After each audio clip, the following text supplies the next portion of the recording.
Hello everyone, welcome back. So let's wait for 5 more minutes to see if anybody joins. Then we'll start. Sharp at 3:05.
Okay, so let's start. This is NOC EE-62 NPTEL tutorial on basic electronics. The course is taken by Professor Mahesh Patil from IIT Bombay. I am Debashish Nandi from IIT Kanpur. I am a PMRF scholar. The course duration is 12 weeks and we are on the ninth week, right? So we go live every Sunday, 3 to 5. Again, I will like to reiterate some prerequisites. I would prefer that you at least have gone through the previous year lectures, previous week lectures, which have been posted on the course web page. And also, I expect that you have at least attempted the solution of the last week, right? So this will help you to follow along. Also, please ensure that your microphones are muted all the time. Also, if you have any question, you can use the raise hand option, or you can just use the chat button, the chat option to post your comments, which I will not be able to answer on the go, but I will definitely answer it at the end of the session. And after each problem or topic, I'll give you certain time to ask your doubts. And also at the end of the second hour, as it is a 2 hour session, I'll give you around 10 minutes to see if you have any doubts. Then we can discuss that regarding the session, right? Also, please, it is suggested that you to have a scientific calculator with you so that you can follow the calculations along with me. And the recorded lecture, this section is being recorded, and the recorded lectures are available at the course web page under the problem solving session tab, right? On the SWAYAM NPTEL portal. So let's begin. This is week 9. So today we'll be discussing about Schmitt triggers, right?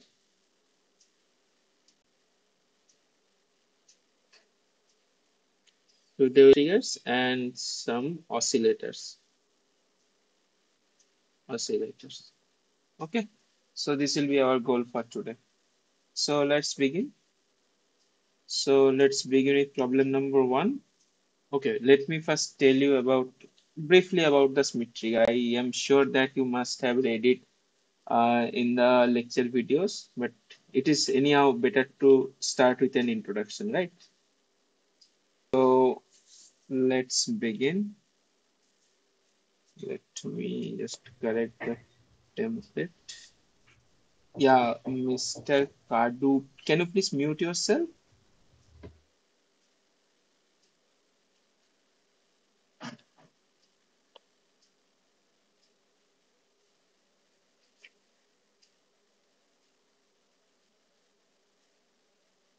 Okay. So let me tell you something about the Schmitt triggers, right? So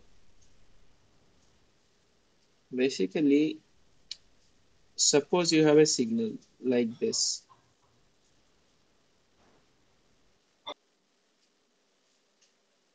Yeah. Suppose you have a some signal like this. Okay. And you want to see if your signal is above certain, let us call it a threshold voltage level, and this is your V in, and say this is your T, right? So what kind of output do you want? You want an output like this. Whenever your input signal is above the threshold voltage, you want your output to be high, and other time you do want it to be low, but it doesn't matter actually, right? Suppose this kind of output you want. Let me just increase the font. This kind of pulse train you want, right? Whenever your V in is this V out, let's say this is your T. So whenever your V in is greater than VTH, you want your V out to be high. Okay. And why do we want that? We want that to reduce some power wastage, right? So now say your signal so far what we have discussed is with the ideal sinusoidal signals, right? Or any kind of ideal waveform. But you will have your noises, right? So your let's say your signal is distorted and have some noisy input. And let's this is supposed to be your ideal input, and let's say this was to be your threshold level, but somehow your signal is noisy and your signal is like that. Okay, let's just to make my point, let's make noise effect under the certain conditions, right? So how will be your output in this case?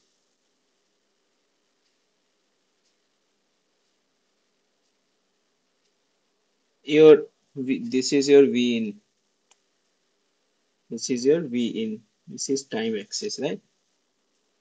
So your V out will be something like this.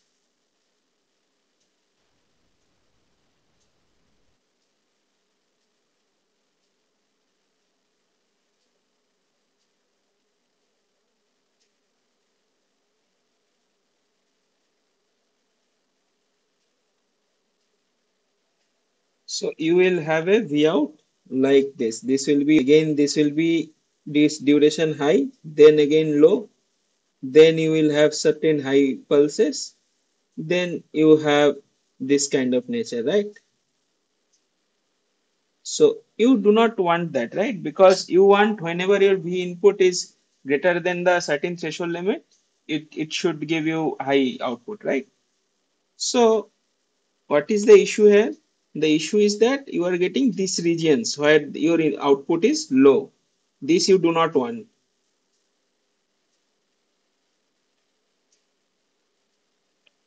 By the way, how do you make this kind of circuits? You simply take an op amp and you set your VTH here,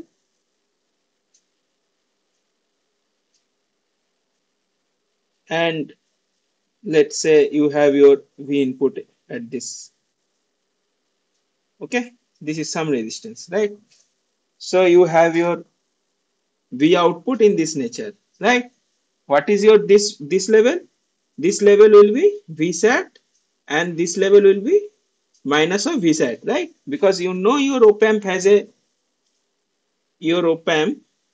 characteristics of this V out versus V in as this, right? This is your ideal op amp characteristics. This is your minus Vsat. This is your plus Vsat, right? This we have discussed in the last week. And this is your linear region, right? This region is your linear region. So whenever your V input is positive, that means your not V input. Let's say this is your VD, VD, right? V input minus Vref, or say VTH. Fine. So you see that using just one threshold limit, you cannot achieve a very good a very good kind of output which you want, right? So what can you do? The first idea you can is which should come into your mind, that can I use two threshold voltages?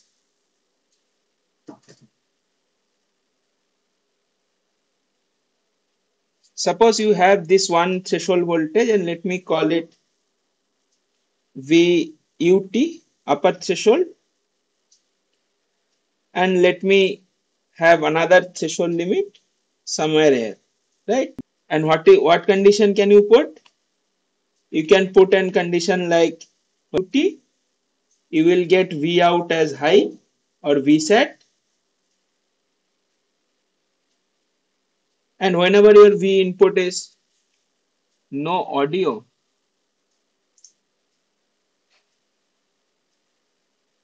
no video, no audio.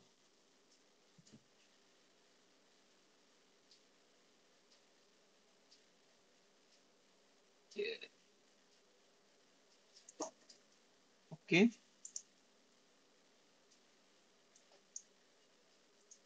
Yeah, is it not visible? The screen?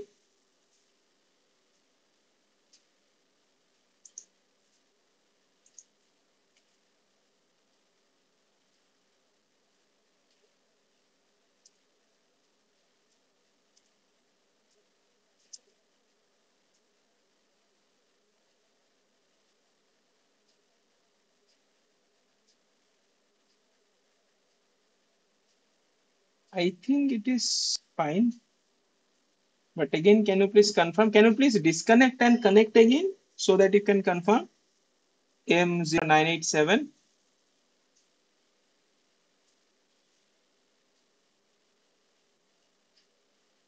Please confirm by disconnecting once and connecting, right?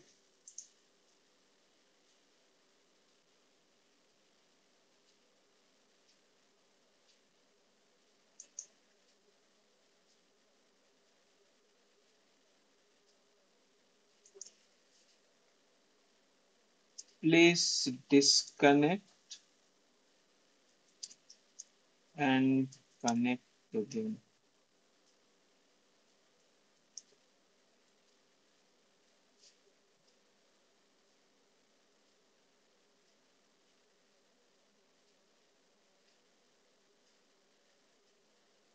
I think you have some internet issue from your end, right? Please disconnect once and connect again.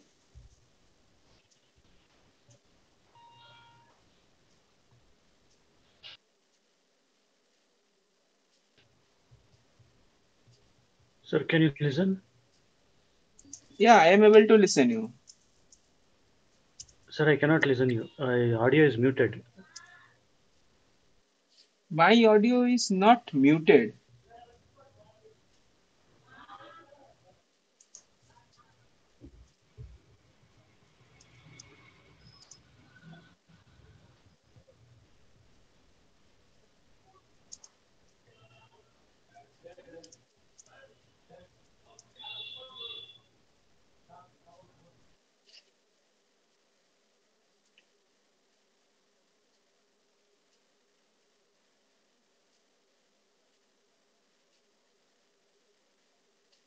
Yeah, my audio is not muted. You can disconnect and connect again. Okay, I'll continue, right? So what happens when V in is less than VLT or the lower threshold? We will have V out minus Vsat or low, right? So now how will my output look like? In this case, my output will look like something like this. As soon as my input crosses this, so I will have a high Vsat, right? And it does not matter whether my input is crossing my this VUT or not, because as soon as I have not reached at this point, my output will remain high, and at this point my output will become low again. This is my minus Vsat, this is my Vsat. Okay, again at this point I will have a output high, and again till this point my output will remain high, right? So you see I get some kind of immunity to the noisy input, right? This is the purpose of your Schmitt trigger. So immunity to noise, this is the purpose of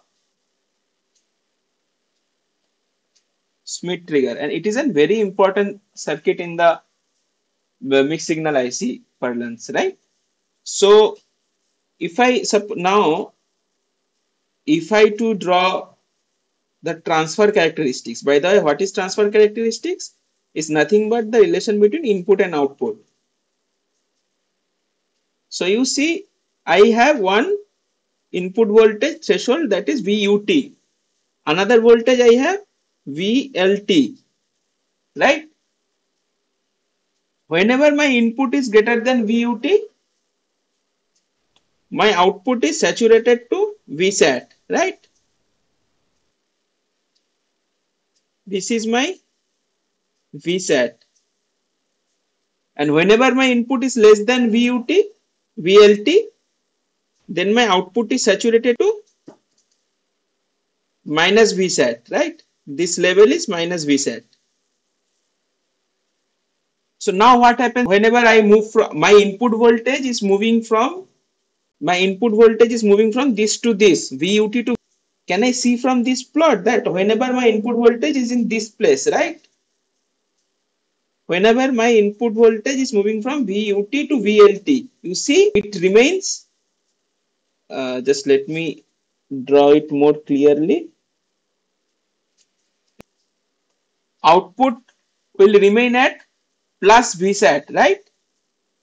So whenever I am moving from this to this or VUT to VLT, my output will remain at VSAT. And as soon as my input voltage is moving in this direction now, from right to left, VUT to VLT, and as soon as I am less than VLT, there is a sudden change, and my output will be set to minus VSAT, right? Again, if you see from this to this, let me just again, whenever I am at this region or I am at this region, then my output remains at minus VSAT, right? So from this to this, my output will remain at minus VSAT.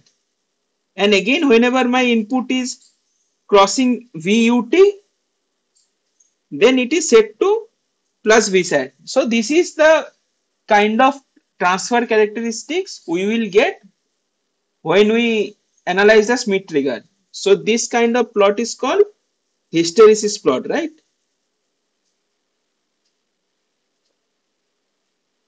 You must have studied during the during your 11 12 science classes that if you plot your B versus H or your magnetic flux density force, you will see this kind of plot, right? This is called hysteresis. Hysteresis means nothing but lagging, or your output state or system state depends on its history, right?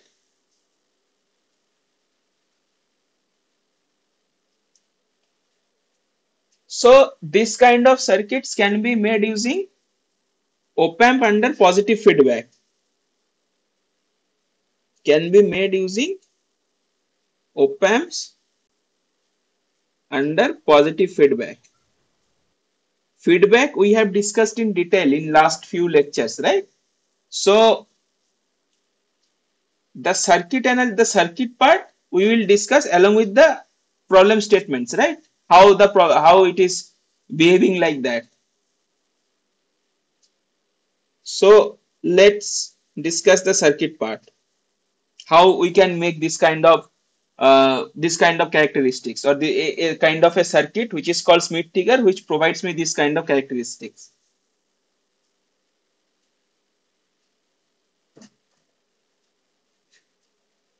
So let me copy this circuit and let's read the question that they have mentioned. Your VSAT is plus minus 10 and they want us to plot this transfer characteristics, right? So how can we go about that? We'll see now. Okay, so this is the circuit given, right? First thing to observe is that the op-amp is in positive feedback. So what condition we will not be able to make here is that virtual short. So virtual short is not valid. Virtual short is not valid. Please remember this point very carefully, that virtual short is only valid when we have the circuit is op-amp is in negative feedback and we are considering about ideal op-amp, or the gain is very high and is almost infinity, right? So virtual short is not valid. That means the gain anymore. So let me call it VT, right? Some kind of threshold voltage. So if I use KCL at this node, what will I have? I will have VR minus VT over R1 is equal to VT minus V out. Okay, let me just remove this part. This was not there. Okay. So VT minus V out by R2, right? So if you simplify it, you will have VR R1 plus V naught by R2 is equal to Vt of 1 by R1 plus 1 by R2, right?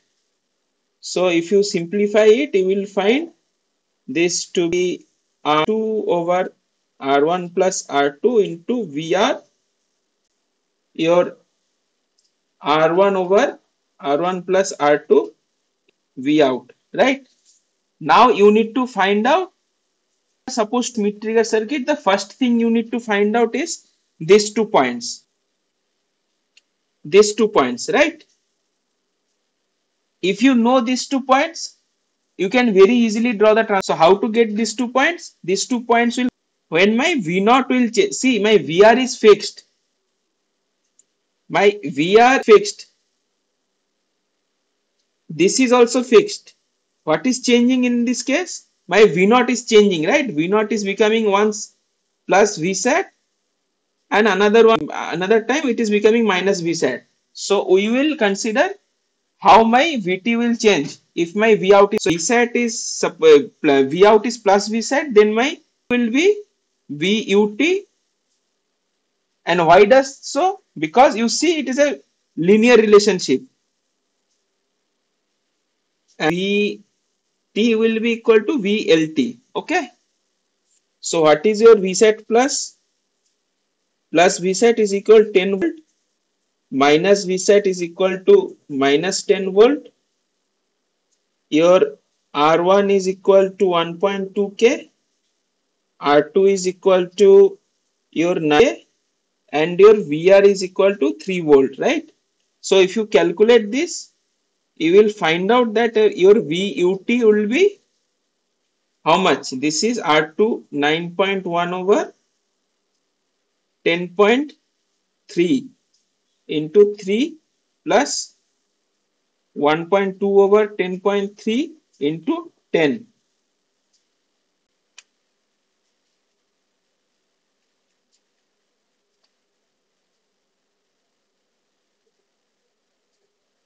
plus 12 divided by 10.3.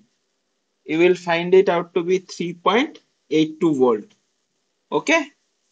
Similarly, your VLT would be 9.1 over 10.3 into 3 minus 1.2 over 10.3 into 10, because your V out is minus V set, right? And you will find out to be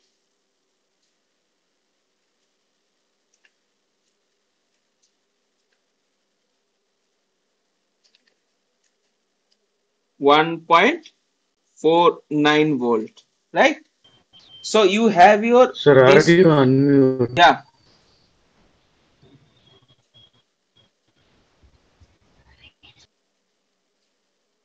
Yeah, you have any comment? IT?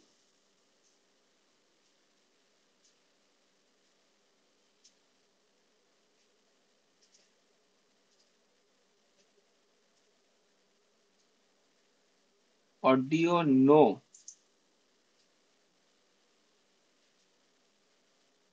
I do not know what is the issue. Okay, if you have any doubt, you can you can put your doubt in the chat box also, right? So let me continue. So you have your this, right? Now let me try to plot transfer characteristics.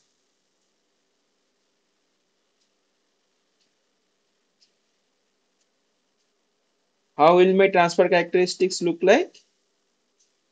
Uh, Mute and unmute. Now you can. Now am I audible?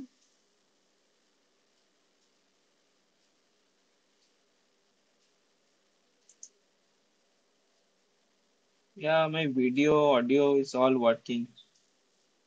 Okay. So Now you have find out that what is your VUT and VLT, right?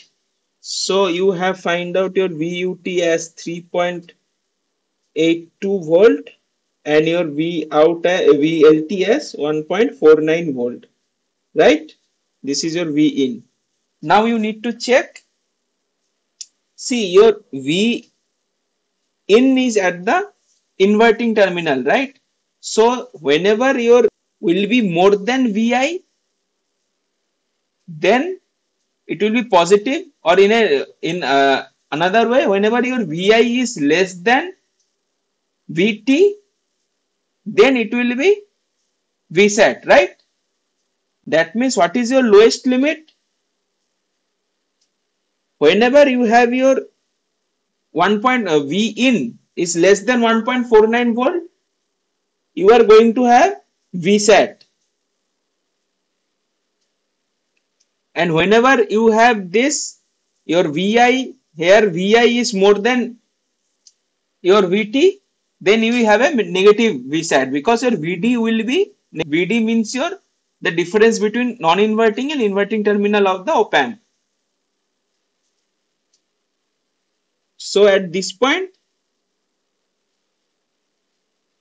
you will have this kind of characteristics, right? Now you can easily complete the Schmitt chart. Sorry, so the Schmitt trigger transfer characteristics plot, right?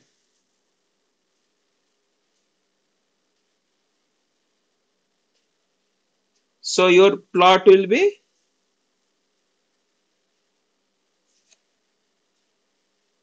like this.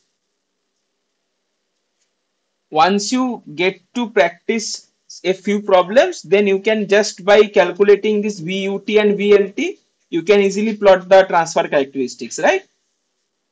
So this will be your transfer characteristics. Now let us see the options. So you can see your A is not correct, B seems correct,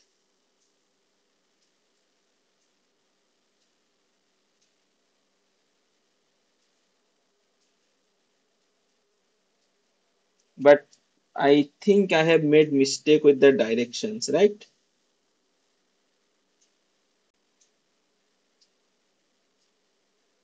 Yeah, I have made mistake with the directions.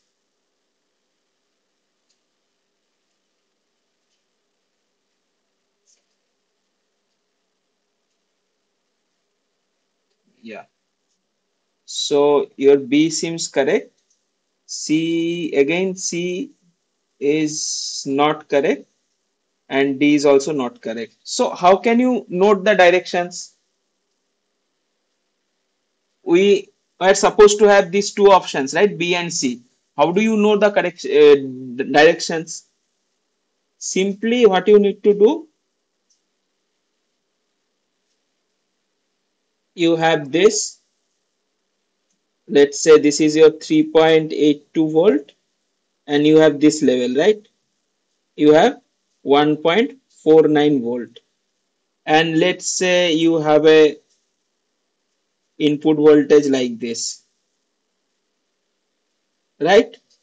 So you need to just check how your output will behave like. This is your T, this is your T, this is your V out. Okay.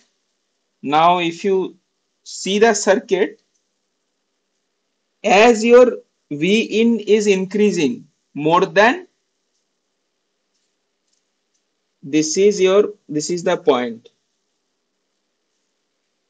This is another point.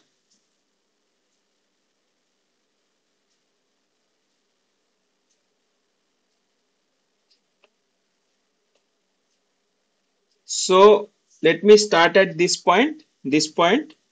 Whenever your V in is more than VUT, whenever your V in is more than VUT, you will have a minus Vset, right? So you will have a, let's say this is your,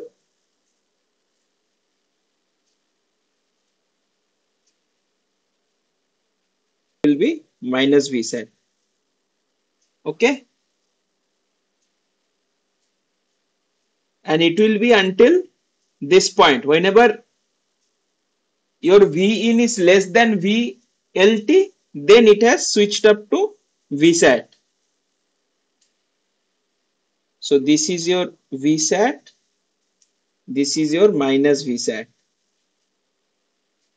Again, this will repeat here.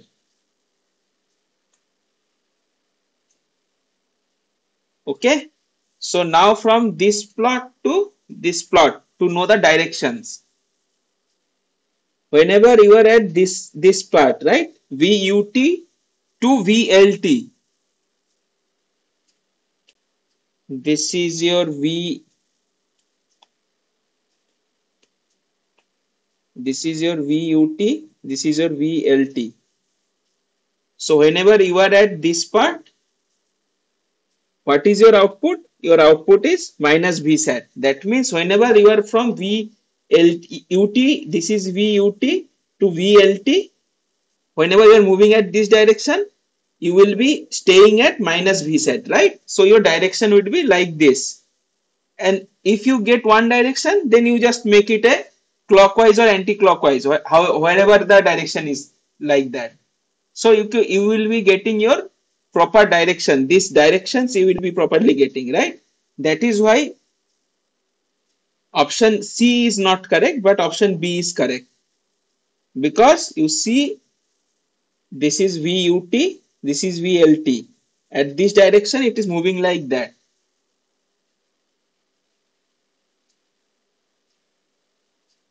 Okay. So this is how you solve this kind of problems. So moving on to problem number 2. So it is asked that what is the VTH? VTH means is nothing but right, V threshold high or V upper threshold. That value we have already calculated is to be 3.82 and VLT is 1.49, right?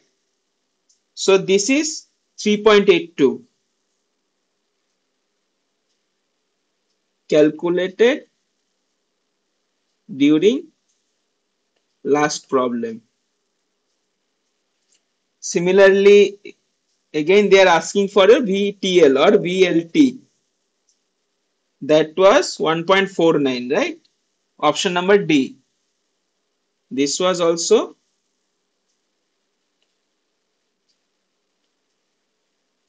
calculated during last problem. Okay. So moving on to problem number 4. Here you see the difference between last problem and this problem is that the input is connected at the non-inverting terminal, right? So let's see how to go about it. Again, first observation, op-amp in positive feedback, no virtual short,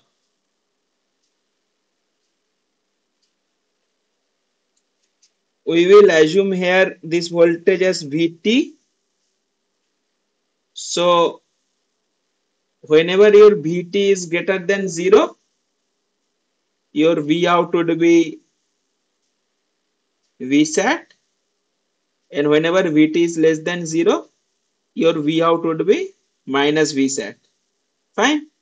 So, but we want to find out what is the condition on Vi, because your transfer characteristics is between Vi and Vo, right?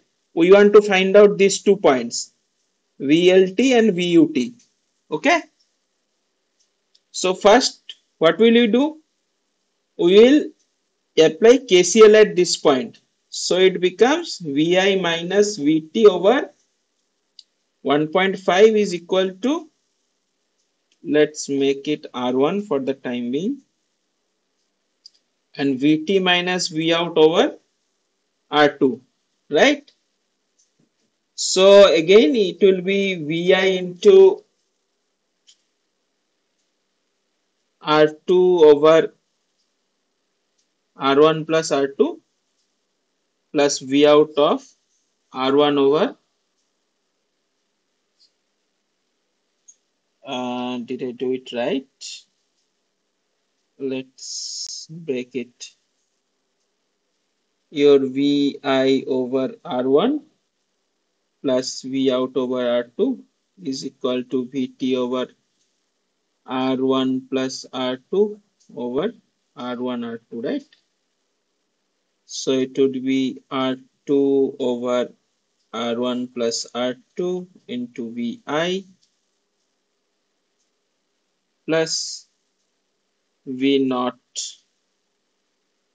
divided by R1 plus R2 over R1 equal to Vt. So we need to check when my Vt is 0. See, the transition is happening at Vt is 0 transition point, right?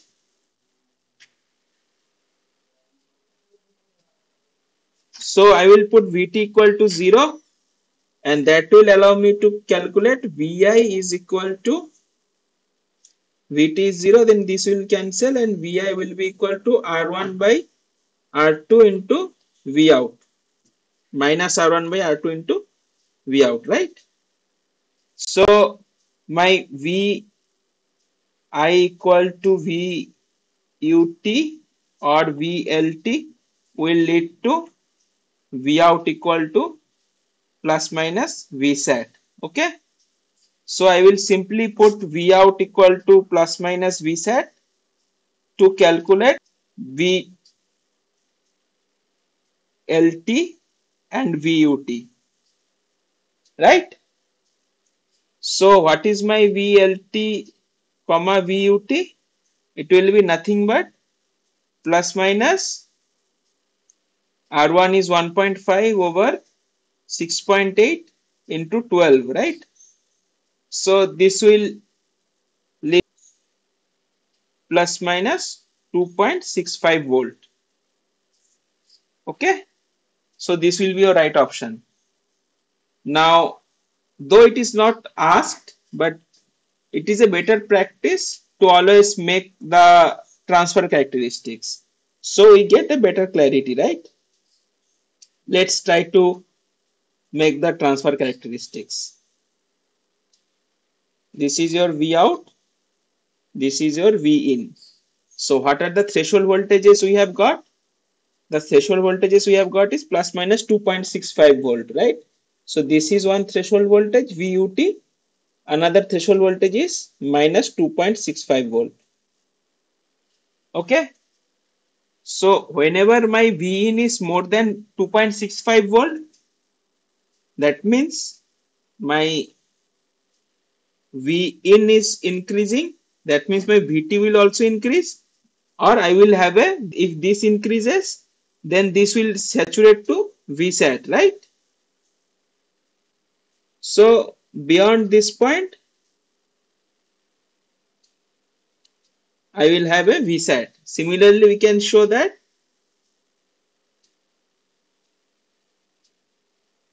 beyond this point, we will have, this is your Vsat or 12 volt.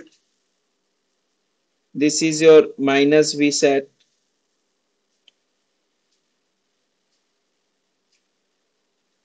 minus Vsat or minus 12 volt.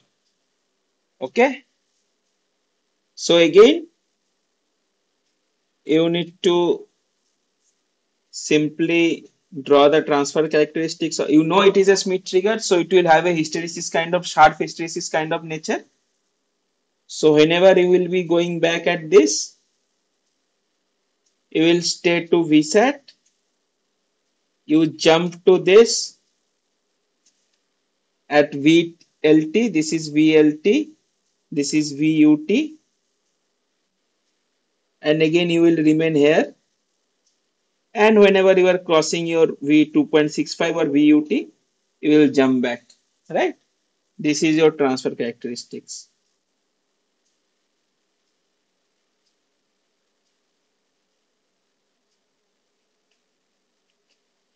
Though it is not asked, but it is suggested to prepare the or formulate the transfer characteristics whenever you solve this kind of problem, right?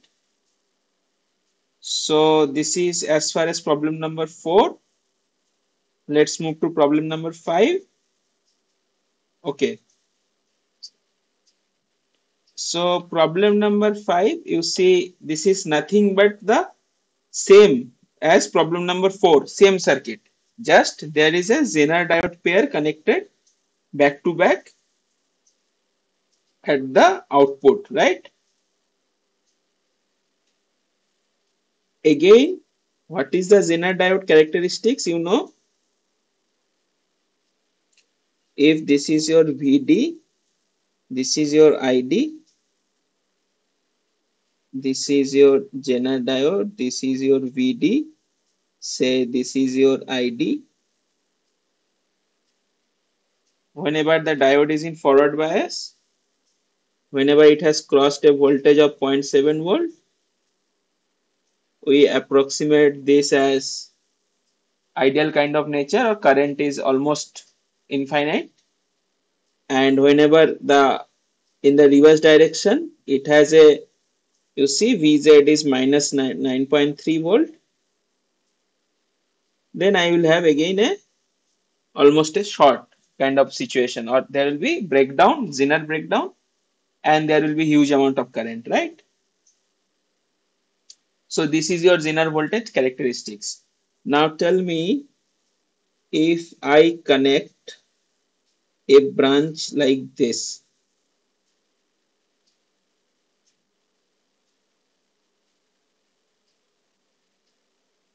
say this is grounded and this is some voltage.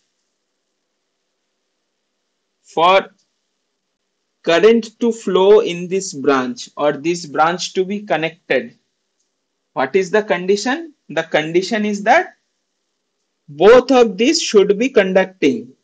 That means both of these should be lying either here or here, right? Now you see that polarity of the diodes are in the opposite direction. That means whenever my one diode is at this point, other diode should be at this point, right? That means let's say this is my D1, this is my D2. So what are the possible cases we can have?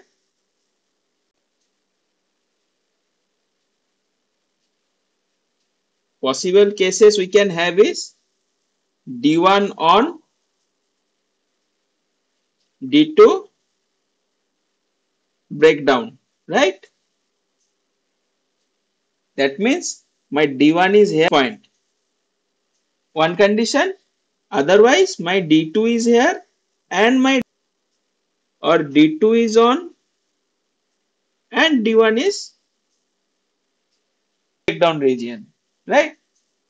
So whenever D1 is on, that means there is a 0.7 volt drop, and D2 is in, D2 should be in breakdown. That means there is a voltage drop of 9.3 volt.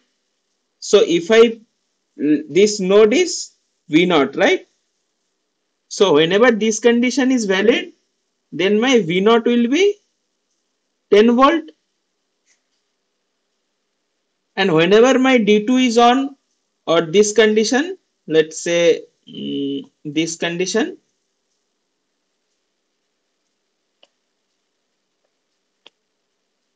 then this will be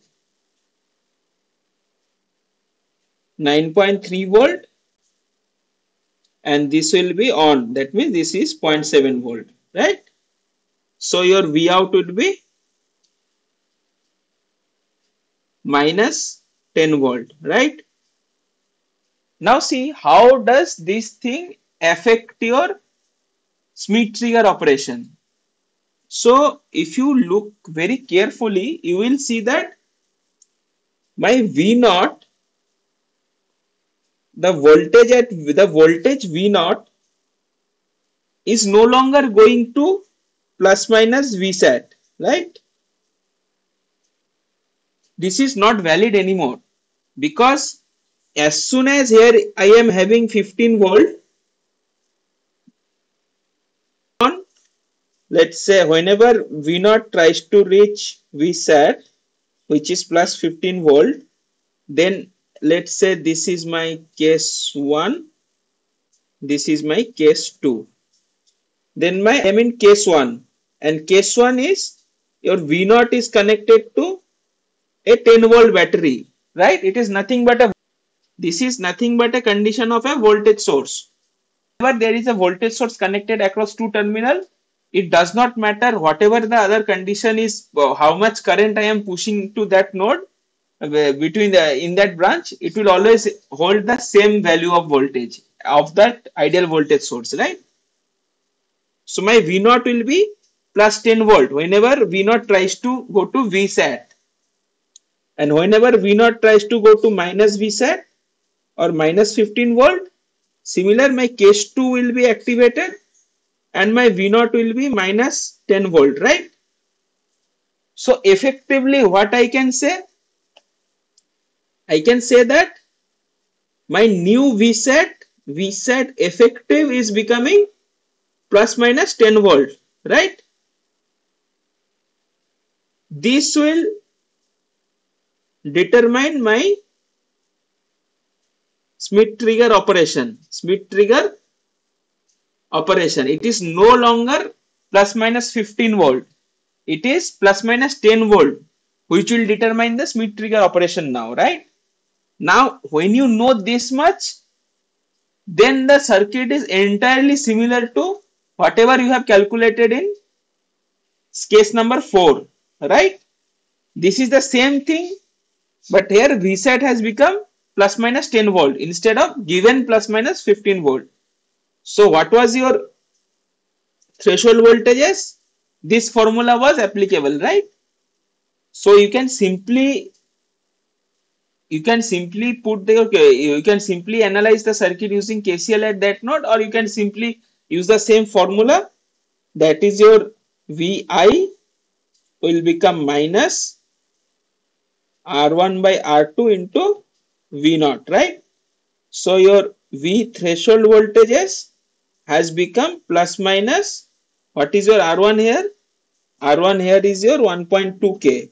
What is your R2? 8.2K. And what is your V naught here? Your V naught is plus minus 10 volt now, right? So your V threshold voltages have become 12 divided by plus minus or minus plus, whatever is more convenient, 8.2, right? So 12 divide 8.2 is your 1.463 volt. So your VUT is plus 1.463 volt, VLT minus 1.463 volt. Okay. So your C is your right option. So this is how you calculate these points. And by the way, upper and lower trip points means nothing but your upper and lower threshold voltage. These are the same thing. UT you can call it upper threshold or upper trip, and LT you can call it lower threshold or lower trip, right? So this is how you solve your problem.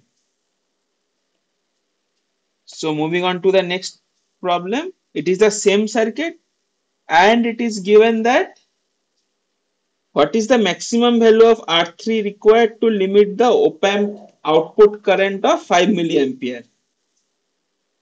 Op-amp output current has to flow between V out 1 and V out, right? Via R3. So what is your V out 1? Maximum value V out 1? V out 1 is nothing but your VSAT, that is plus minus 15 volt. And what is your V out? We have seen that maximum value is VSAT effective, and that is plus minus 10 volt, right? So your R3 is how much? Plus minus V out 1 minus V out divided by the current output. So your I out is given to be 5 milliampere. This current is given to be 5 milliampere, and you have this combination, right? So when will my R3 be max? R3 will be find out the maximum. What is the minimum value of R3, right?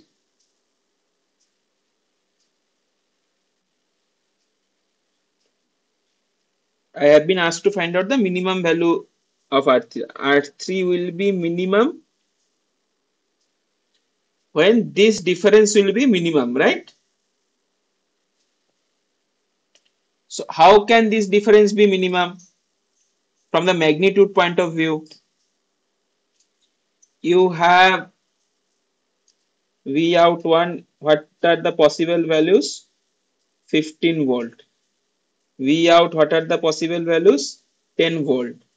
So what is the V out 1 VO minimum?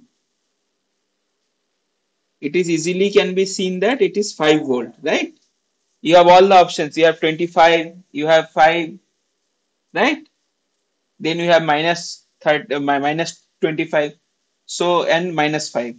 So what is the magnitude wise minimum value? Minimum value would be 5 volt. So if it is 5 volt, then my R3 minimum will be 5 volt over 5 milliampere, right?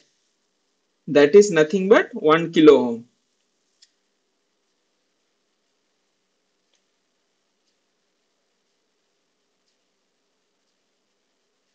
So this is your answer.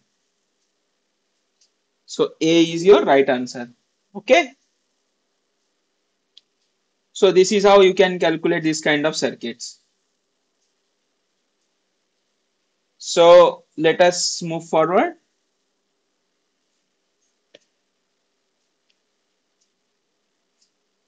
Which of the following statements is true about the oscillator circuit shown in the figure? First thing is true. That means only one option will be right. Okay. Now you need to look at the circuit carefully. So far, whatever we have discussed today is on Schmitt trigger. Okay. I will suggest you look at the circuit for at least 1 minute. Then we can discuss.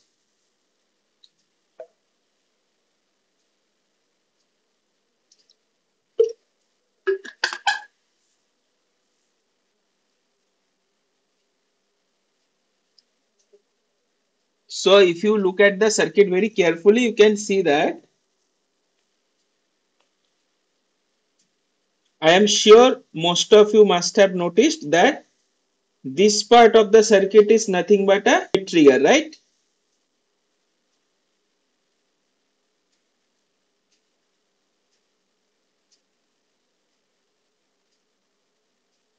And let me use this symbol to define a Schmitt trigger. Okay. So this is your Schmitt trigger. So now what do you have? If I draw the circuit using this symbol, you have a Schmitt trigger. Then you have another circuit connected like this.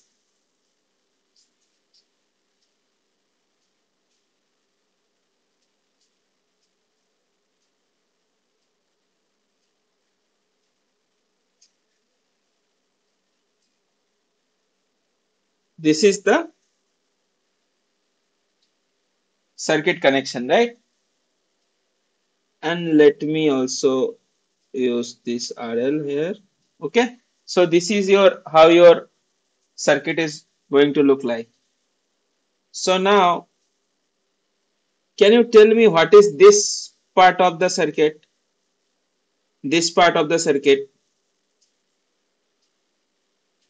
How can you tell this very quickly? There are basically two ways. One thing you can remember it, but I would suggest that you can simply check what kind of circuit is this. How to check?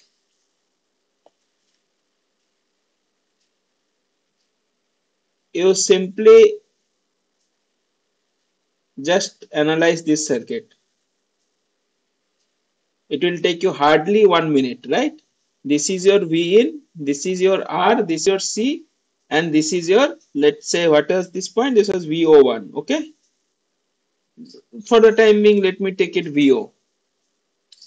So if I use, and by the way, this circuit is in positive feedback, right? Because it is a Schmitt trigger. But what about this circuit? This is in negative feedback. So here we can use the concept of virtual short, right? So this point is my ground. So your V in by VR is nothing but minus V naught by 1 over SC, right? So V in by SCR is equal to minus V naught. So V naught is nothing but minus of V in of SCR. So if you draw the Bode plot, or if you can simply take the Laplace transform, inverse Laplace transform, this you will get this kind of characteristics.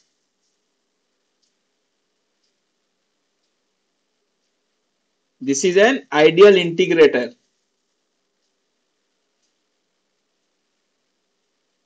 Or you can simply take inverse Laplace transform, right? Or you can simply take the current in the time domain. Then also you will get the same thing. So your V naught will be nothing but minus 1 over RC integration of V in of t. Integration of V in of t. Hold on. Integration of V in of t dt. Right? So this is nothing but an integrator. So going back to the main circuit,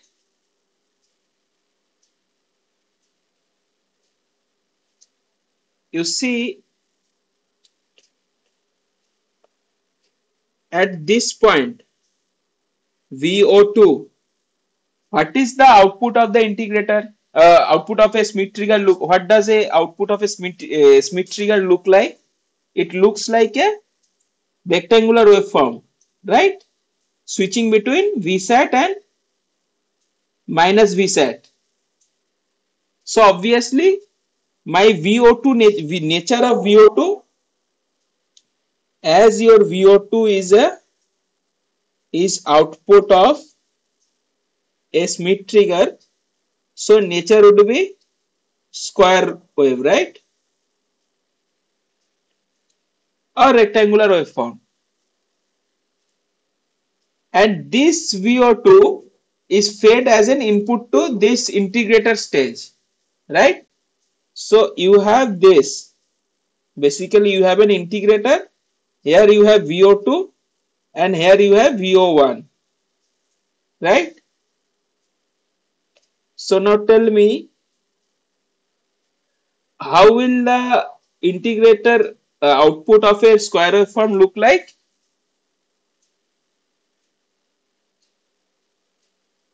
It will look like nothing but a triangular waveform, right? Because when you integrate a constant, you get a linear term. Or whenever you integrate a this unit step, you will get a ramp. Anyhow, you can explain it, right? So it will be a triangular waveform. VO1 will be a triangular waveform. So you get your V2, VO1 being triangular and VO2 being square. Okay. So sawtooth square not correct. Square triangular not correct. Triangular square, right? So your C is your right option.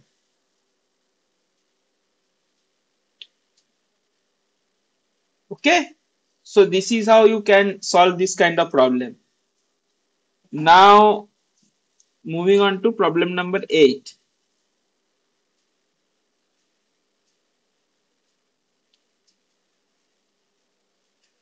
in the Schmitt trigger circuit shown, your VSAT is 15 volt, right? So we have seen that this is your Schmitt trigger, right? This part is your Schmitt trigger.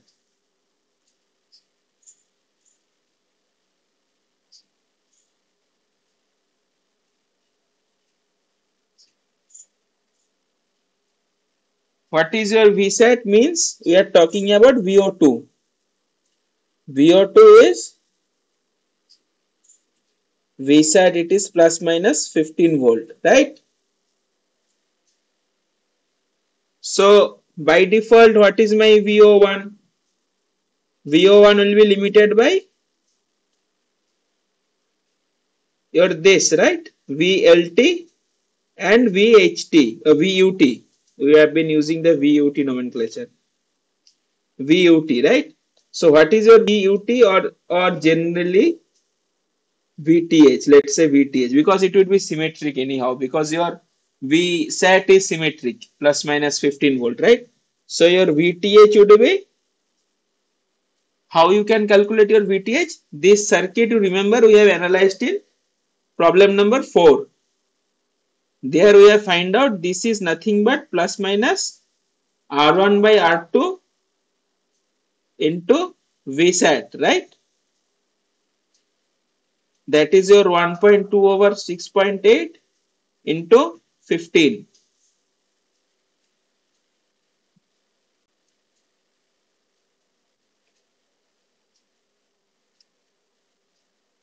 This is your nothing but plus minus 2.65 volt, right? So you see your VO1 will vary between plus minus 2.65 volt. So they want us to find out the oscillation frequency, right? How do we go about that? This is an integrator stage.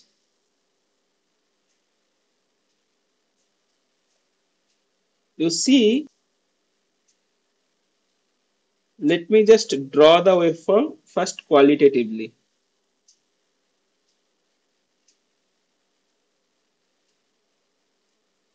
Let's see, you have a waveform like this.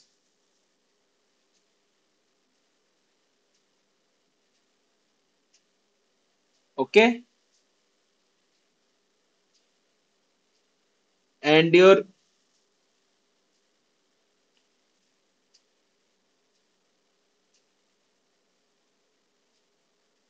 this is your plus 2.65.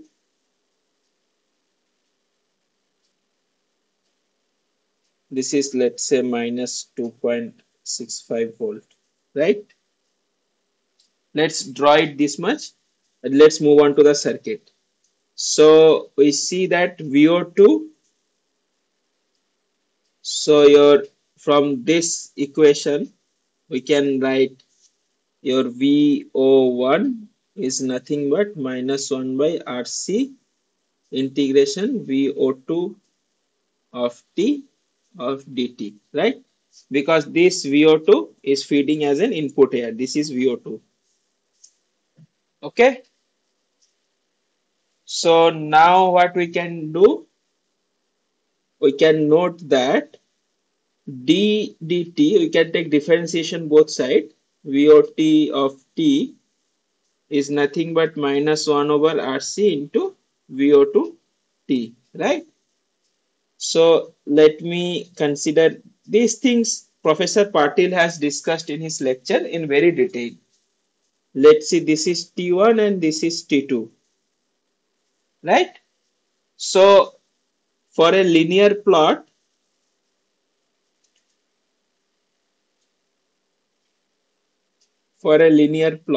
say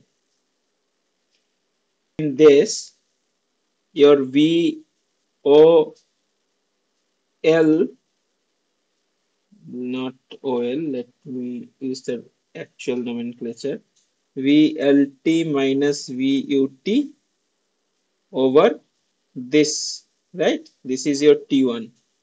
This is your slope of V, this from this to this during this cycle. A is equal to nothing but 1 over RC into VO2. What is VO2 here? VO2 is nothing but your Vsat. This is your VO2T and this is your VO1T. Right? This will be nothing but your Vsat. So what will be your T1? Your T1 will be nothing but RC times VUT minus VLT, taking care of this negative sign and this changing this signs, divide by your Vsat. Fine. So your T1 will be nothing but RC into this. This is, let's say, this is V hysteresis is 2.65 minus 2 minus of minus 2.65, that is nothing but 2.65 into 2, right? That is 5.3 volt. Okay, so it will be your, let's say, V hysteresis for the time being. V hysteresis is nothing but VUT minus VLT. What is that? That is, let me just again show you. This width we are talking about. This width we are calling VH. VUT minus VLT. Okay. So H and this is your Vsat. Okay. If you see, if you calculate your T2, your T2, this sign will be interchanged and there will not be any minus sign, right? So this there will be minus sign, but Vsat will be minus Vsat taken care of, right? And why I am concerned about T1 and T2? This is my entire period, right? T1 plus T2, and 1 by that will be my frequency. So your RC into VH over Vsat. This is my T2 and this is my T1. And how you calculate VH? Your VH is nothing but R1 by R2 into, how did you calculate your VH? R1 by R2 into Vsat into 2 into Vsat into 2. Why 2? Because it is symmetric, right? So if you see your T is T1 plus T2 is equal to 2T1 is equal to 4 into R1 by R2 into Vsat into this your VA into R1 by R2 into 2 into R2 into RC. So what is this? For our case, it is 4 into my R1 was 1.2, 6.8, 1.2, 6.8 into this is 5K and 0.2. 5K and 0.2 into 10 raised to minus 6 microfarad, right? So this becomes my 4 into 1.2 over 6.8. This becomes 0.7 into this becomes 1 into 10 raised to minus 3 second, right? So my frequency would be 1 over T. That is 1 over 0.7 and this is 1000, right? So 1000 divided by 0.7. So that is coming out to be 1.428 Hertz or 1.42 kilohertz, right? So your oscillation frequency would be your D, 1.42 kilohertz.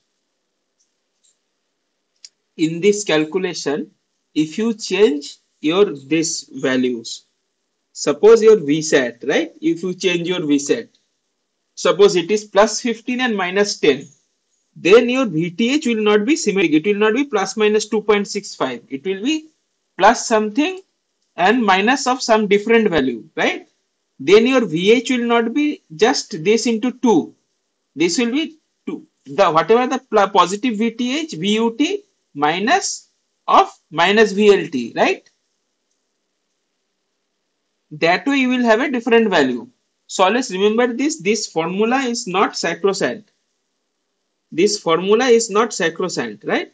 This is only applicable for this kind of this specific problem, specific to this problem. Okay, if you understand this problem, so you can own formula for any another kind of data given, right? Similarly, your T1 and T2 will change because T1 and T2 depends upon VSAT. If my VSAT plus and VSAT minus is different, then my T1 and T2 will not be symmetric, or it will not have a 50% duty cycle. The duty cycle will change. So again, we move to problem number 9. What does problem number 9 say? Problem number 9 says that if my R1 is changed to 1K, that means this value is changed to 1K, then all the remaining components same as question number 8. What is the oscillation frequency, right? So again, here we calculate T using the same value, 4 into R1 by R2 into RC, right? So my 4 into this is 1, this is 6.8, and this is 1 10 to the power minus 3, right? This we have found out. This is nothing but 10 raised to minus 3. So what do we have? 4 divided by 6.8. So we have 0.588 into 10 raised to minus 3 seconds, right? So my frequency would be 1000 divided by 0.588 hertz.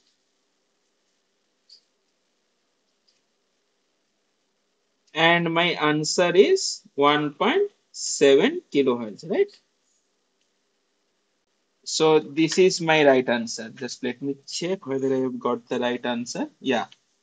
So this is my right answer. Okay. So see, why did I formulate this in this form? Because I had some other questions related to this, which I can easily solve, right? So whenever you are solving this kind of problem, if some connected problems are there or derived problems are there from one problem, you try to make a general formula. So just by tuning the parameters here, as in R1, R2, R and C, you can get the solution very quickly. So again, what is this in this oscillation in this oscillator circuit? If R2 is changed to 10K, right? Again, same thing. Here we write T is equal to 4 into R1 by R2 into RC. But remember, if your circuit is changed from this circuit, you need to go back and check how I analyzed the problem number 8. Because all other problem I am assuming a formula which is explicitly valid for problem number 8 and some derived problems. Okay. So your 4 into R1 is your 1.2. R2 is said to be changed to 10. And your RC is nothing but 10 raised to minus 3, right? So you have 4 into 1.2 divided by 10.48 into 10 to the power minus 3 second. So your frequency of oscillation would be 1 over T.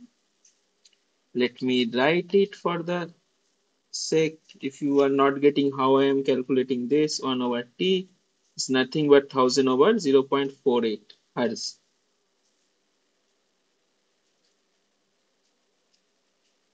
So it is 2083 hertz. It is 2.08 kilohertz. Okay. So C is your right option. Now again moving on to next problem. Here R is changed. Same thing. 4 into what was the formula? R1 by R2 into RC. What was my R1? 1.2. This was 6.8. R is changed to 8.2 into 10 to the power 3 into C is my 0.2 into 10 to the power minus 6, right? So 10 to the power minus 3 will be there, and 4 into 1.2 into 8.2 into 0.2 divided by 6.8, 1.157 second. So your frequency would be 1 over T is 1000 divided by 1.157. So your answer is 863.82 hertz, or you can say simply 864 hertz. Okay, so A is your right option. So moving on to next problem. Okay, in the oscillator of this, the supply voltage is reduced such that Vsat is changed from 15 volt to 10 volt. Okay, so now I cannot use the formula directly, right? Because my Vsat has been changed, and my Vsat is changed how much? Let's see where does my Vsat affect in my formulation, right? So I had, if my Vsat changes, let me just use this color. If my Vsat changes, then my VTA changes. Fine. If my Vsat changes, then what else changes? This also changes. Here also Vsat is coming. But you see, in the final formulation, my Vsat gets cancelled, right? So if my Vsat changed from plus minus 15 to plus minus 10, my T formulation should not change. T formulation should remain this much. So from the formulation of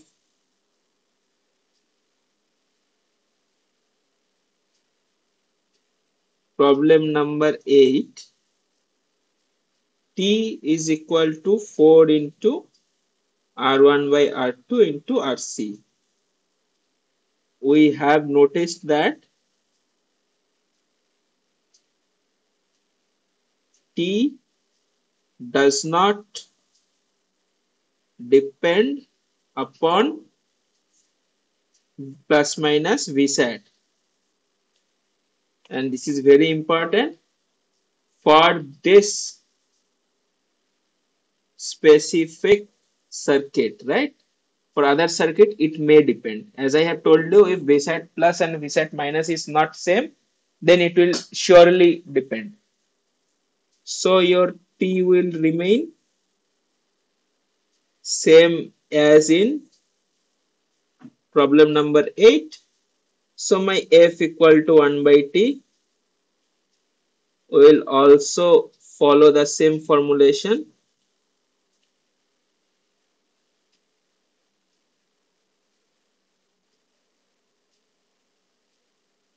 as in problem number 8. Okay. So what was my F equal to in problem number 8? It was 1.42, right? So it will also remain 1.42. Or for the sake of your calculation, let me just do it this. R2 by 4 R1 RC is equal to 6.8 over 4 into 1.2 into your 10 raised to minus 3. So it will be 1000 divided by some point 1000 divided by 0.7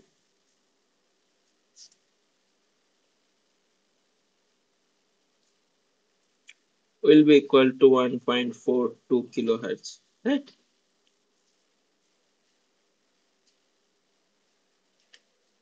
So in this way you can solve this kind of problem. Okay, so I think this kind of problem is, you have understood this kind of problems, and if you do not have not understood, you can post your question in the Ask a Tab question in the this course web page, or you can simply comment on the YouTube link which will be shared, or you can simply rewind and check whether you have understood it or not, and let me know also if I have made any mistake in the calculation, right? So we'll move on to the problem number 13.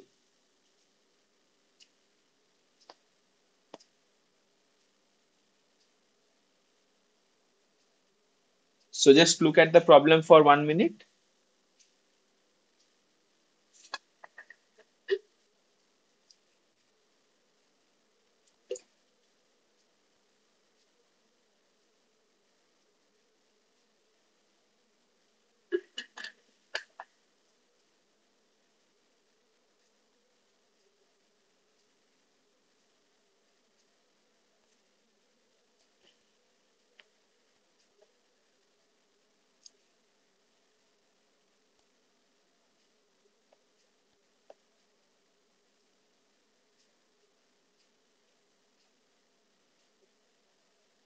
Okay, so it is mentioned that the circuit in the figure is an oscillator based on Barkhausen criteria, right? Barkhausen criterion. The gain limiting network is not shown. Okay, fine. If we had gone through the lectures, you must be aware of what is Barkhausen criteria. Again, I will explain some very briefly what it is and how it has came, and also what is the gain limiting circuit, right? The gain limiting circuit is very important from the point of view that otherwise your oscillation will be unbounded, right? What is the oscillation frequency if R is this and C is this, right? So first let me tell you that positive feedback leads to oscillation, right? This we have seen, right? In some previous sessions also, that negative feedback leads me to stability and positive feedback leads me to oscillation, right? So now let me just draw a simple block diagram.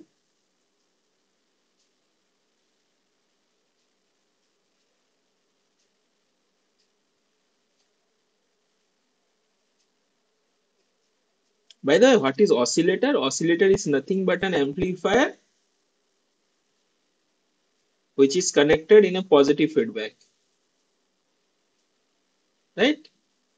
And let me take it positive and we'll see what is the sign of this. Okay, so this is your V in, this is your V out.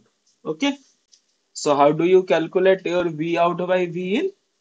It is very simple, that if this is your V out, then this should be beta V out, and this should be V in plus beta V out, and this should be A of V in plus beta V out, right?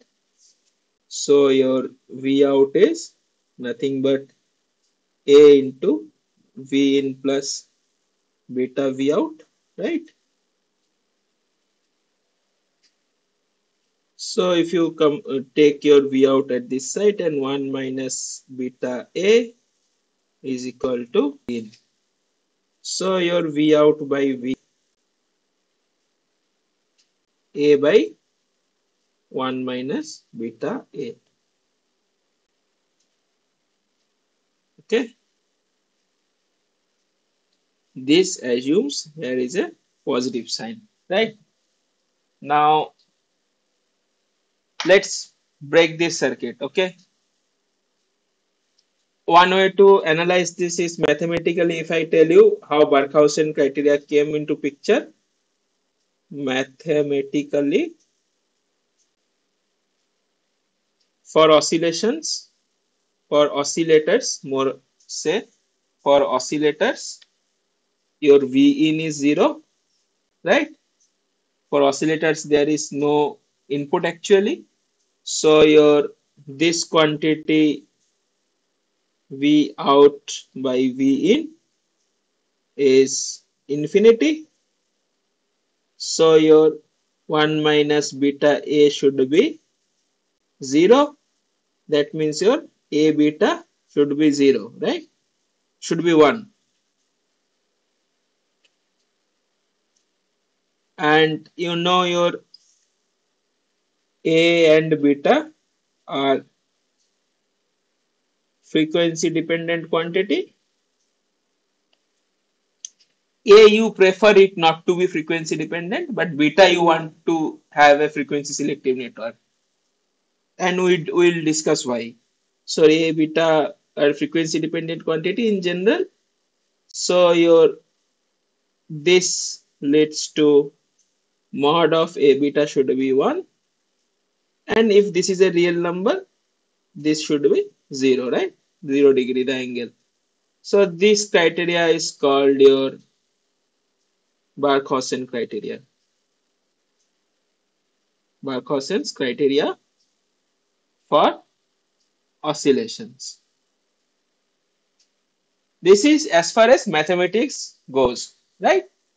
So let us dive more deep into it and see how physically it does it make any sense or not. So again, let's make the same circuit.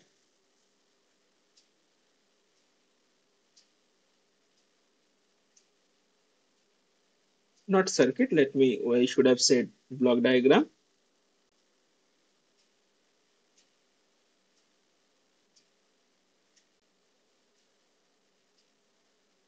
Okay, so now I need to connect these two, right?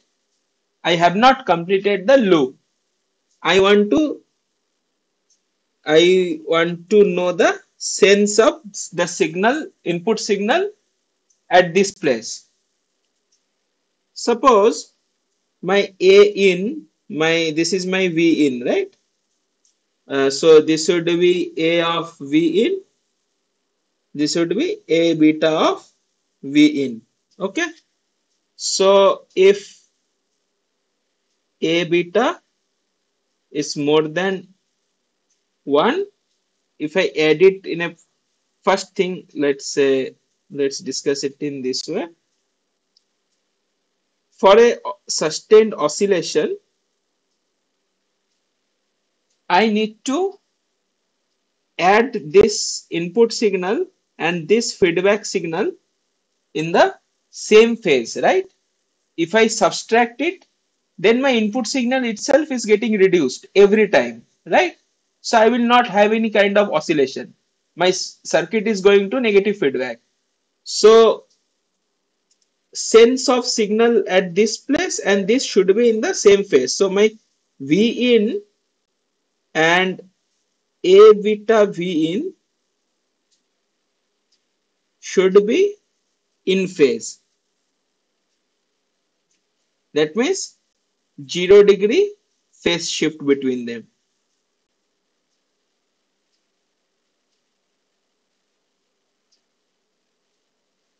That means what? My A beta block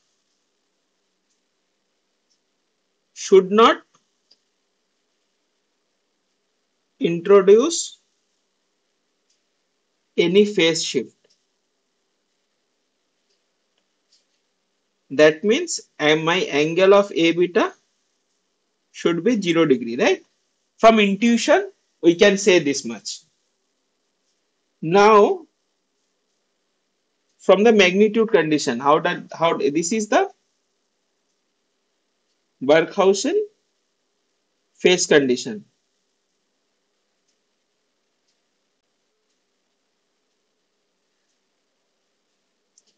Now for the magnitude condition. Say your A beta is greater than 1, right? And let's say your V in S, let's say this is 1.2 and V in S 2 volt, right? So what will be my next voltage? After one cycle, my voltage will be 3.2, my voltage will be 2.4. Again at second cycle, after first circulation, after second one it will be 2.4 into 1.2. So it keeps increasing, right? So if I see my signal,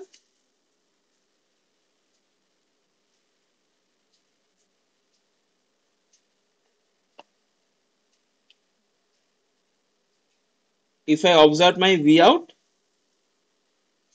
my V out will be something like this.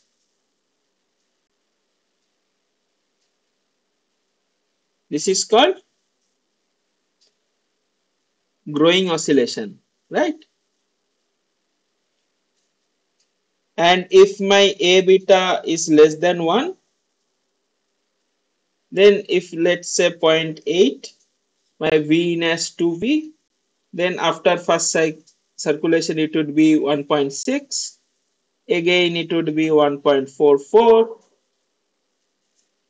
right? So my output will be again a decaying oscillation.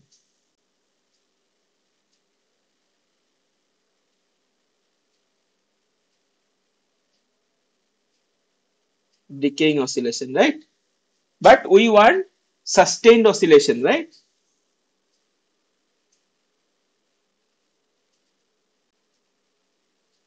Sustained oscillation requires A beta to be 1, right? This is from intuitive point of view. So we can see that for a sustained oscillation, we require my A beta to be 1. And this is Barkhausen's magnitude condition. So what do we get?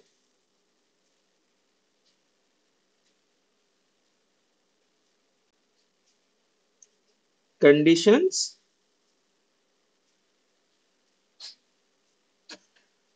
for sustained oscillation.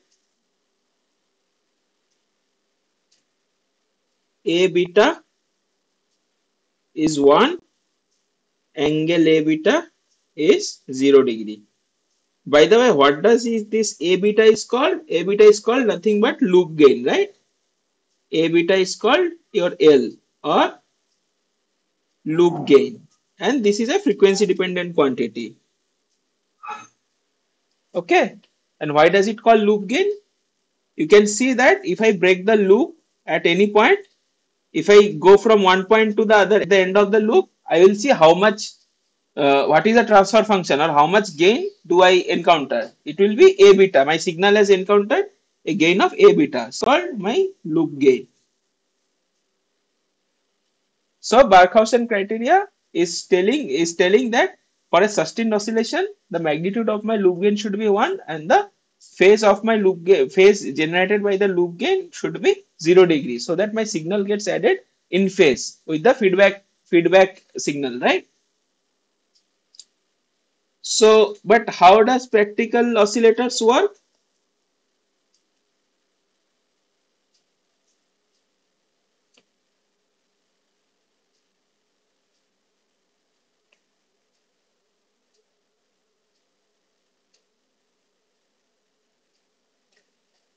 Practical oscillators does not take any input signal, right?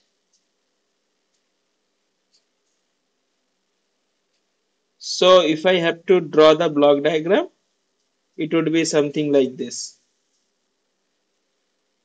This is an amplifier block, and let me just make it a proper amplifier block. Your amplifier block looks like something like this. Okay, this is an amplifier block, and here you get it.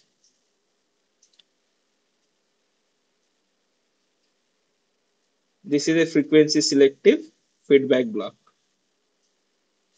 and here you get your V out. So now the question is, if I do not apply any input, how will there will be any signals there, right? Any output there. So you see, your circuits are noisy, right? What does noise means? Noise means your circuit have your random thermal motion.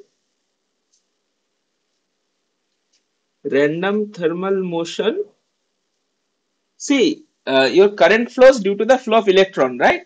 And in semiconductors, holes. That is also the void of electrons, right? So your movement of electron will only determine whether your current is flowing and how much your current is flowing. So electron movement is essential if there is any kind of current flowing, right? So for the movement of electron, the electron doesn't, if you have studied solid state physics, the electron does not move in a single path until unless it is a ballistic transport. So it moves in a random way, right? That calls the random thermal motion, and it changes as you increase the temperature, right? It increases that as you increase the temperature. Basically, you can see that if the temperature of your room is increased, you feel more agitated, right? You kept sweating at the entropy of your body keeps increasing. Similarly, you can think it in this way that electrons move very randomly. If I have to draw the movement of an electron, it may follow some this kind of path. Okay, it does not move in a straight path generally. So this random thermal motion of electrons create thermal noise. And what does noise do, by the way? Noise, I have already discussed this in some previous lecture. Noise can develop some potential, right? Or you can model the noise with some potential or some current, right? This is called noise voltage or noise current. Noise voltage or noise current. So suppose your circuit has some introduction of noise at this point. Okay, you can easily take the transfer function between this and input and create a input referred voltage, right? Input referred voltage, noise voltage, which will be acting as a trigger to get the oscillation started. Okay, so the main reason behind starting the oscillation is your thermal noise, but the level of these thermal noises are very small. So initially you make your A beta more than 1 for a very short time. For a very short time, right? Then you subsequently you set your A beta to be 1, which is the Barkhausen criteria, right? So this is how your oscillator works in a practical way. But now, how do you get a fixed oscillation frequency? See, you are ultimately going to generate a signal using these oscillators, right? Signal generators. So you see your thermal noise, this thermal voltages and noise. Generally, these are your statistical phenomena, right? Statistical or random phenomena. So you do not generally deal with the voltages and currents. You generally deal with its power spectral density. This I have mentioned while I have mentioned you this your Bode plot last week, right? So we deal with power spectral density. Power spectral density. It is nothing but your Fourier transform of your Vn square. mean square voltage, mean square power you can say, right? So you do not have to worry about it, just you should know the terminologies, right? So if I draw the noise power spectral density, you would see this is your 2 kTr, your K is your Boltzmann's constant, T is your temperature, R is the value of resistive component, right? So this is your power spectral density and it will almost be white for the frequency of our interest, right? And these trip points are around your terahertz region, right? So for our interest, this region, the power of the noise signal is distributed evenly over all frequencies. This we call white noise, right? So the purpose of telling you this in this lecture is that so noise has every frequency. You should take away point should be thermal noise has all possible frequency, but your beta is frequency selective, right? And for a particular f equal to f naught, let's say your a beta j 2 pi f naught will be 1, right? Your j omega will be 1 or j 2 pi f naught will be 1. So at that frequency, at f equal to f naught, you are meeting the Barkhausen criteria. Okay. So at that frequency, you will get the oscillation, right? That's how random thermal noise can trigger to a sustained oscillation of a particular frequency. Let's say this is your f naught, and for the time being, just ignore. For the sake of completion, I am using the negative frequency, but this is just for mathematical convenience, right? So at this frequency, you will have a oscillation. So now your question might have that if my noise introduce this frequency, this oscillation, how can I control the frequency of oscillation, right? You can control the frequency of oscillation. Let me just write it down for you. You can control frequency of oscillation by playing with your beta block, right? Or frequency selective block.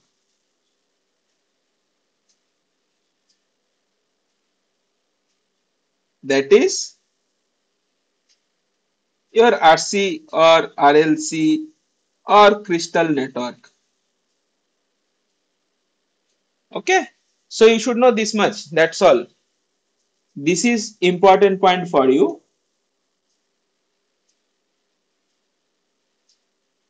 Okay. So now how many types of oscillators are there in the market? Your beta is basically frequency selective, right? It can have RC, it can have RLC, it can have RL, it can have LC, it can have quartz crystal also. That is called crystal oscillator, by the way. These are frequency selective networks. Okay. So this much basics for oscillators you should know. How the Barkhausen criteria has came into picture and what does it signify. Okay. Now we want to find out the frequency of oscillation for this circuit. Let's copy this circuit.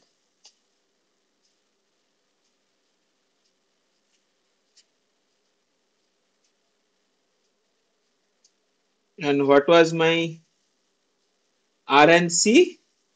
R was 6.8 and C was 47 nano. R was my 6.8K and C is 47 nano. 47 nano 6.8K, right? So what is my beta network? This is my, let's say this is my Vx, right? So you can see that, let me just draw it in a more convenient way so that you can understand. This is my amplifier, right? Say this is my V in, this is R1, this is R2, this is V0, right? So what is this? This is my non-inverting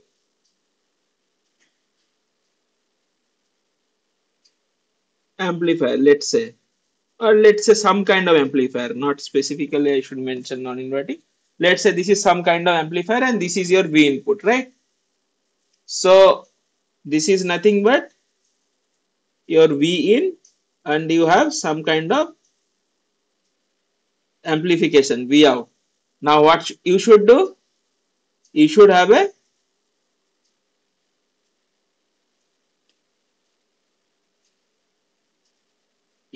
beta network connected here, right? You should have a beta connected to here, right? This was required for oscillation. So what is my beta here? What is the input of beta? Input of beta is V0, output of beta is V in, right? So how can I find my beta? So in my network, my beta is, the output of beta is, let's say Vx or Vx, and the input is V out, right? This is my input. This is my input. This is my output.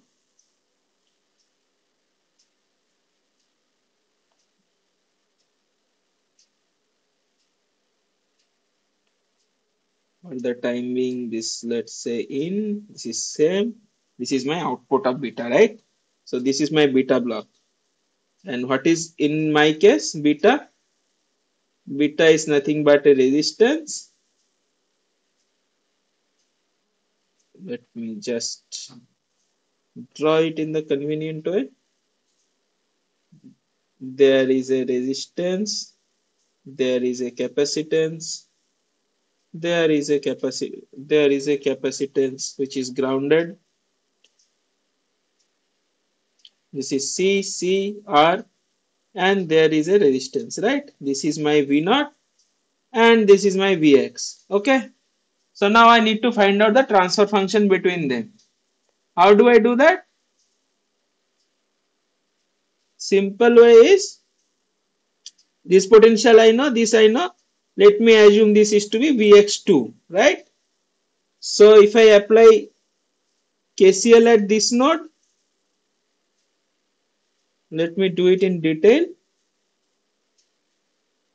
KCL at node A, let's say A1, B1, A1. So what do you have? You have your Vx by R is equal to nothing but Vx2 minus Vx over 1 over SC, right?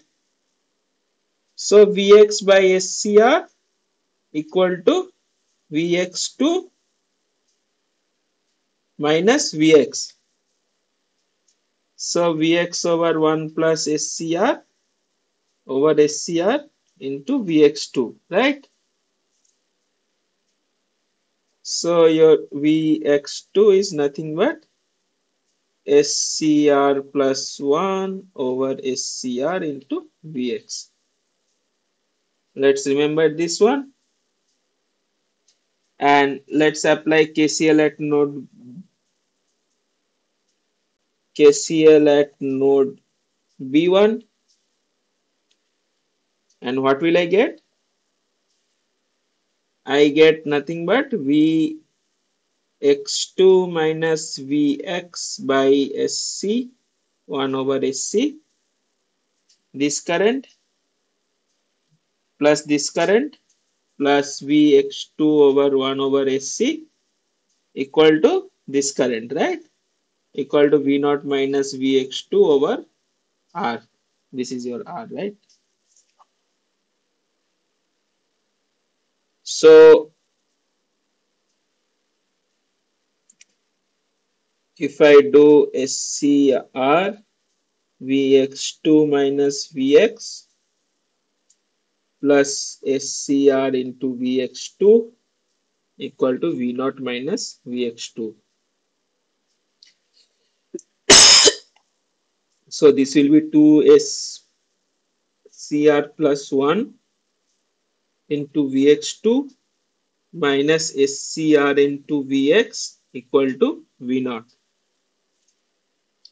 So 2SCR plus 1, and I am replacing this to this Vx2. So I will have SCR plus 1 by SCR into Vx minus SCR into Vx equal to V0, right? So what do I have? I have this 2 SCR square, so SCR whole square plus 3 SCR plus 1 SCR into Vx equal to V0. So what is my transfer function? Vx, because V0 is my input, so equal to beta j omega or beta s equal to SCR over SCR whole square plus 3 SCR plus 1, right? So my beta j omega would be how much? Beta j omega would be nothing but j omega CR over 1 minus omega square c square r square 1 plus j 3 omega CR, right? Now what is my A? Have I calculated my A? This is my A, right? My A would be V0 by V in is R2 by 1. If you can calculate, you will get this. So angle of A is 0 degree, right? My A forward path gain does not provide me any phase shift. Barkhausen criteria say that angle of this should be equal to 0 degree, right?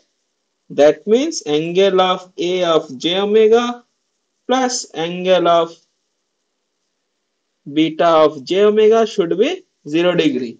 This is already 0 degree. So angle of beta of j omega should be 0 degree, right? What do I mean by beta of j omega 0 degree? You see, suppose y equal to cos theta plus I plus j sin theta. These to be 0, angle of y is 0. That means tan inverse. That means tan inverse sin theta by cos theta equal to theta should be 0 degree. That means your this should be purely real. Y should be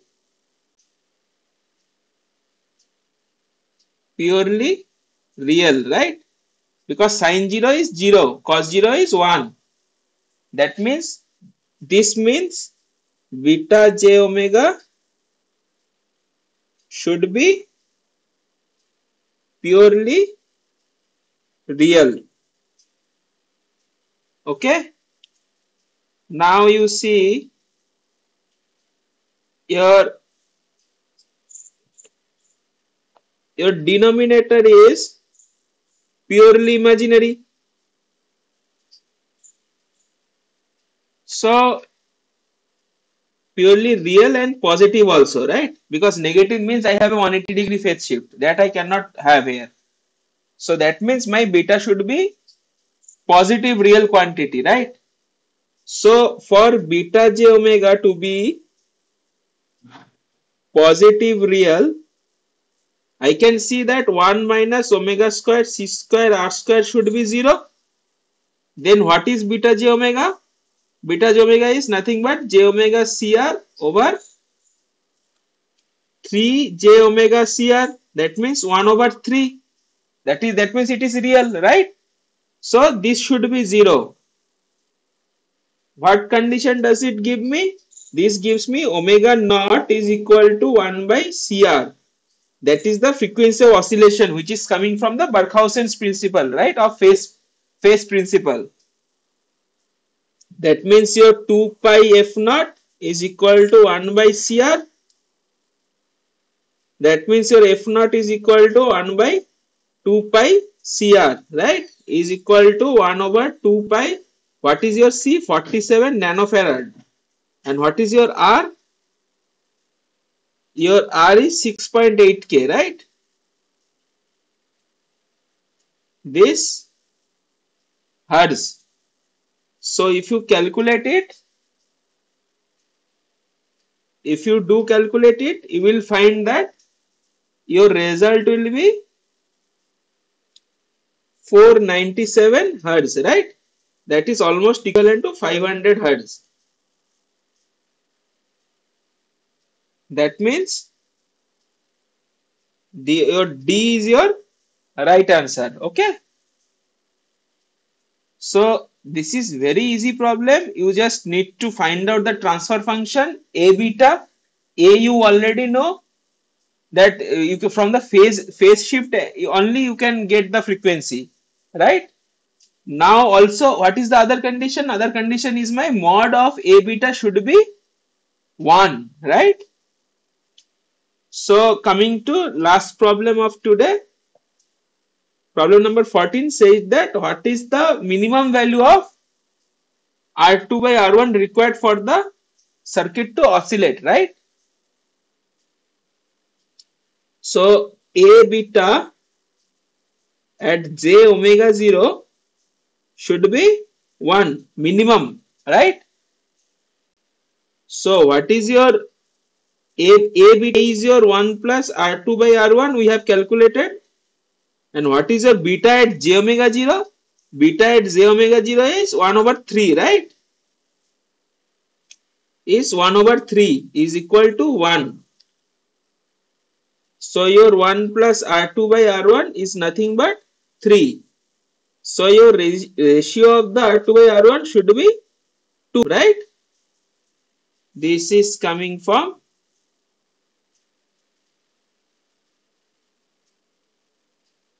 Barkhausen's magnitude condition.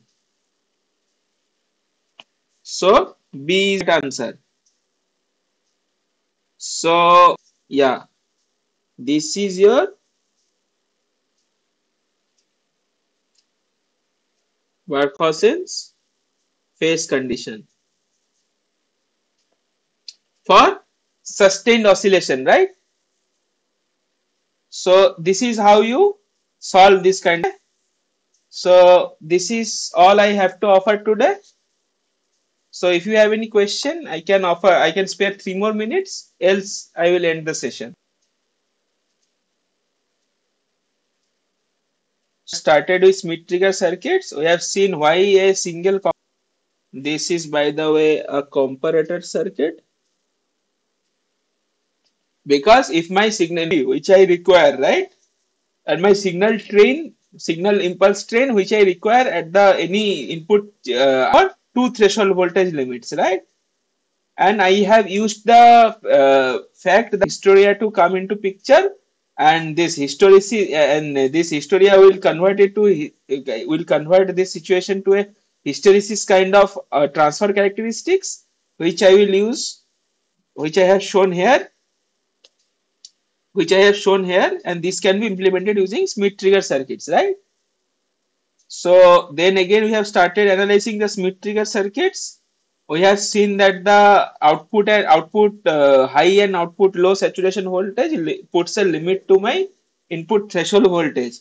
And the very important thing is that the circuit works in positive feedback. So I will not consider virtual short. Virtual short is not valid, right? So in this way, I will calculate this VLT and VUT, which are nothing but the upper trip or upper threshold and lower trip or lower threshold points, right? Then we have analyzed some this Schmitt trigger circuits. We have also seen some this non-inverting amplifier, non-inverting Schmitt trigger, where the input is applied at the non-inverting terminal, right? You see, this is the plot of a non-inverting Schmitt trigger, where the first thing, this is the plot of a inverting Schmitt trigger, right? I think you should go through the lectures. If you are not getting it completely, you should once go through the lecture and then come back to this video and look at how I solve the problems, right? Then problem number 5 is nothing but there is a the same as problem number 4. There is a but just a Zener diode is connected, and Zener diode here is acting as a voltage source, right? A forced voltage source. We have seen two cases when either of the diode has to be to both of the diode has to be on for the current to conduct in that branch, right? So that was very simple. Then we have move on to this kind of circuits, a two-stage circuit, so where the output stage is an Schmitt trigger, and the Schmitt trigger output, the impulse chain has been fed into an integrator, right? And this integrator voltage has been fed into the Schmitt trigger input, right? So this kind of circuit we have analyzed in very detail, and we have developed a very generic formula for this particular kind of problem where the VSAT and VSAT is symmetric around 0. That means plus VSAT and minus VSAT are same. And we have built upon that formula and solved some problems, right? And for the question number 13 and 14, we have discussed how the Barkhausen criteria has came into picture, and how the and why do I require this a mod AB equal to 1 and angle of AB is equal A beta is equal to 0 degree. That we have discussed, that we have explained mathematically and also intuitively or more physically. Then how the practical oscillators works. Practical oscillator does not have any input, it is being triggered by the thermal noise. Then we have briefly seen how the thermal noise behavior is. We have seen that its power has uniformly over all the frequency range, so it is also called a white noise, right? So basically the thermal noise have all frequency components of our interest, but we need to fix a single oscillation frequency that which we are talking about beta, and we can lock a frequency at a certain point, right? This f naught.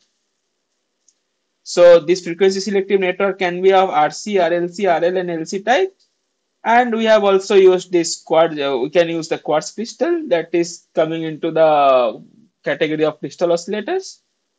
Then we have analyzed the circuits in the given circuit by just simply KCL and KVL and finding out the transfer function beta, and put the Barkhausen's criteria of phase and magnitude to find out what is the frequency and what is the gain required or the resistance ratio required. So that's all what we have discussed today. Okay. So okay, let's see you next time. If you have any, use the Ask a Type option in the course web page. Else you can comment on the YouTube channel also. I will definitely answer, or you can simply this, okay, for the NPTEL website. Okay, thank you for participating.